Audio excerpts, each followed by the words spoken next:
Hello chess lovers, Suren here, and in this video I want to share with you another beautiful attacking game played by the 8th world chess champion Mikhail Tal. In this game Mikhail Tal is on the black side and his opponent is Soviet chess grandmaster Lev Polugaevsky. Tal actually had a bad score against Polugaevsky. During his career he managed to beat him only twice, while Polugaevsky won 8 games and the other 22 games ended in a draw. First time Tal beat Polugaevsky in 1959, and then he had to wait for another 20 years, and it was only in 1979 that he managed to beat his fierce opponent for the second and last time. In this video we are going to cover this game, which was played in 1979 at Riga Interzonal. Polugaevsky at white pieces opened up with knight f3, to which Tal responded with c5, c4, knight f6, knight c3. 3 knights variation of the symmetrical English opening is on the board. d5, c takes d5, knight takes d5, e4, knight b4, bishop c4, bishop e6. Black is luring white bishop from f1 a6 diagonal, from where it is covering the d3 square, after which is announcing a check from d3, thus forcing white king to move. But the downside of this idea is that Black is doing this at the cost of allowing white to damage his pawn structure on the king side. After f takes e6 we have knight g5. Instantly white wants to make use of the weaknesses of black's position. Queen b6. Interestingly, already in 1979 this was a novelty. Before this, queen d7 or knight c6 had been seen, but in the game we see queen b6, which seems like took Polugaevsky by surprise, and he proceeded not with the most accurate move. He played queen e2. Queen f3 is a more aggressive approach with which white is creating a double threat. And now if a move like h6, then white can play knight f7. If rook g8, then queen takes d3, and then queen f3 check, followed by d3. But in the game after queen b6 we see queen e2, and later we will see that this knight will create too many problems for white. c4, b3, h6, knight f3, knight c6, b takes c4. Already the knight is hanging, but Mikhail Tal was just in time and he castled queenside. g3, in return white wants to castle by hand. g5, king g2, queen c5, rook b1, bishop g7, knight b5. It turns out that this is the critical point of the game, and by making knight b5 move, white is getting a lost position.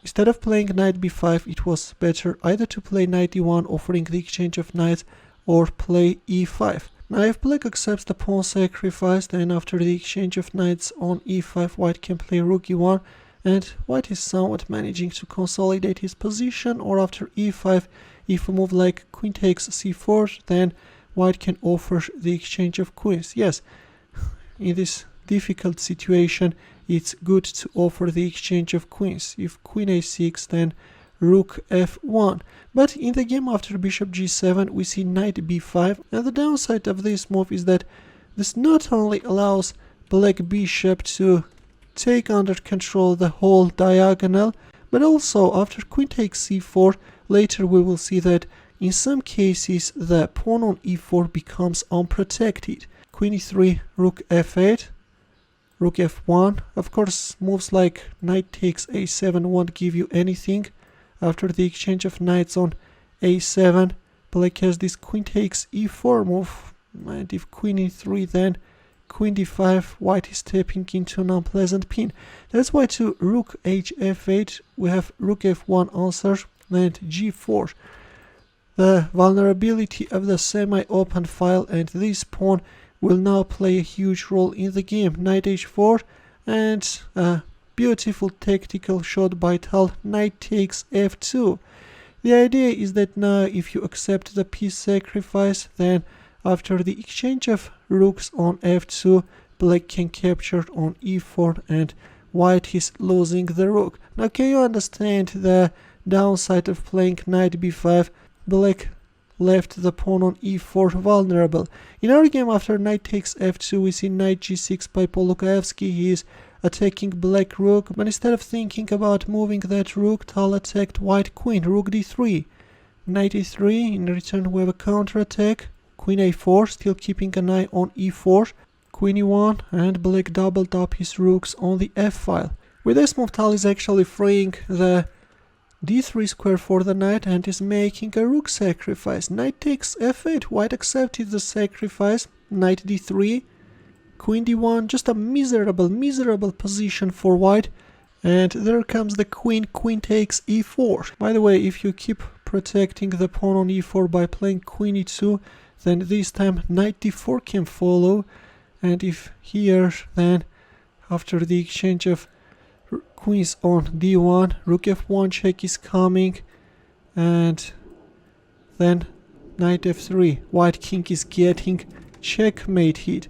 That's why in our game after knight d3 we see queen d1 offering the exchange of queens, but all Tal wants is a checkmate. Here comes queen takes e4, the threat is rook f2 double check, followed by a checkmate. Rook takes f3, g takes f3 check, king f1. Well, if queen takes f3, then knight d1 fork is coming. That's why after g takes f3 we see king f1 and queen f5. This time Tal is threatening queen h3 check, king g1, and after bishop d4 check, Tal forced a resignation.